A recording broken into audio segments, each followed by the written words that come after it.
State ascoltando Le cose italiane, una rubrica prodotta da Lernilango, un'infrastruttura online per l'apprendimento della lingua italiana. Per saperne di più e per leggere la trascrizione del podcast, vienici a trovare su lernilango.com. Per adesso, buon ascolto dell'episodio La scuola italiana dal secondo dopoguerra a oggi. Nell'episodio di oggi continuiamo a percorrere l'evoluzione storica della scuola italiana e ripartiamo da dove l'avevamo lasciata nell'episodio precedente, cioè al secondo dopoguerra. La seconda guerra mondiale è finita. Il 2 giugno del 1946 nasce la Repubblica Italiana. La Costituzione creata per questa nuova Repubblica entra in vigore il 1 gennaio del 1948. Nella Costituzione possiamo leggere alcuni articoli che riguardano il settore dell'educazione e dell'istruzione, tra cui l'articolo 3, forse il più bello dell'intera Costituzione. Ve lo leggo. L'articolo 3 recita così: tutti i cittadini hanno pari dignità sociale e sono eguali davanti alla legge, senza distinzione di sesso, razza, lingua, religione, opinioni politiche, condizioni personali e sociali.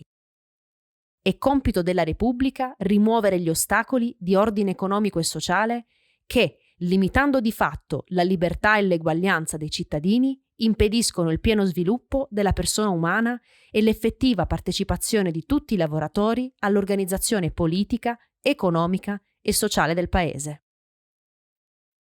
Bello, vero? Comunque, spostiamoci negli anni 60. In questi anni l'Italia attraversò un periodo di forte crescita economica, periodo conosciuto come boom economico o miracolo economico italiano. In questo periodo l'Italia passò da un'economia di tipo agricolo ad una di tipo industriale, passaggio che comportò un trasferimento di massa della popolazione dalle campagne alle città.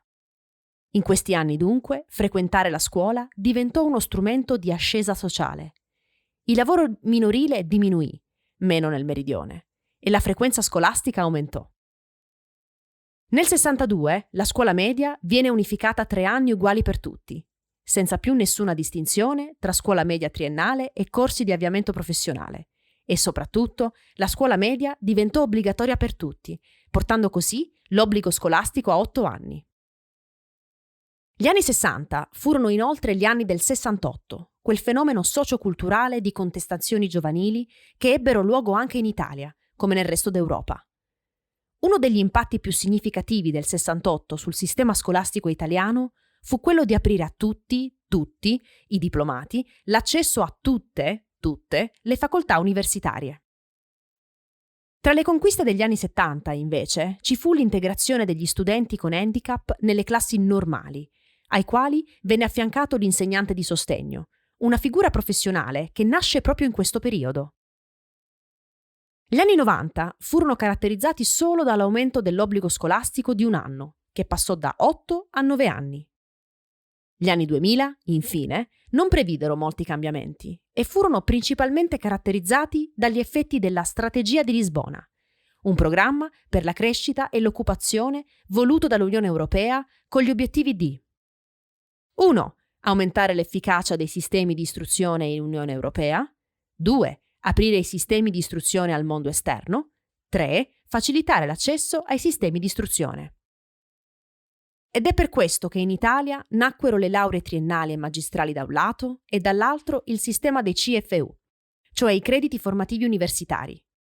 I CFU sono una modalità di misurazione degli esami universitari valida e uguale in tutta Europa. Il sistema dei CFU ha semplificato le modalità di riconoscimento degli esami universitari per gli studenti in mobilità. Se infatti io volessi studiare in una università spagnola, grazie a questo sistema, molti degli esami che ho già sostenuto verrebbero riconosciuti. Infine, è negli anni 90 che il sistema scolastico italiano assume la struttura che noi oggi conosciamo e che ho descritto nel podcast precedente. Ma passiamo ora a qualcosa di più attuale, il concorso scuola di cui tanto si parla e che tanto si sta aspettando, almeno tra noi insegnanti. In Italia ci sono quasi 200.000 docenti precari, con contratti cioè a tempo determinato, e circa 400.000 che aspettano il concorso ordinario, che permetterà, se vinto, di diventare immediatamente docenti a tempo indeterminato. Il 63% degli insegnanti e delle insegnanti in Italia ha più di 50 anni, mentre solo l'1% ha meno di 30 anni. Dunque, il problema è chiaro. Se i più grandi non vanno in pensione, i più giovani non possono prendere il loro posto. Il sistema dunque rimane immobile e non c'è un naturale ricambio generazionale. E questo è uno dei problemi del precariato, della supplentite, come si legge oggi nei giornali, una malattia che colpisce i poveri insegnanti e le povere insegnanti, che vengono sballottati e sballottate da nord a sud, da Napoli a Palermo, da provincia a provincia, da paesino a paesino, per fare pochissime ore di supplenza, se hanno fortuna e ricevono la chiamata. Sballottare è, credo, il termine più adatto a questa situazione, perché significa, cito il Treccani, mandare qualcuno da un luogo a un altro, in una sede spesso lontana e disagiata. Per poter fare le supplenze, infatti, in Italia, devi inserirti in una graduatoria e aspettare la chiamata. Anche io l'ho fatto e sino ad ora sono stata chiamata per una supplenza in Liguria di 2 ore. E poiché vivo in Toscana, avrei speso molti più soldi per raggiungere la Liguria di quanti ne avrei guadagnati facendo le ore di supplenza. Il virus non ha certo reso le cose più semplici. L'anno scorso sono andati in pensione circa 42.000 docenti.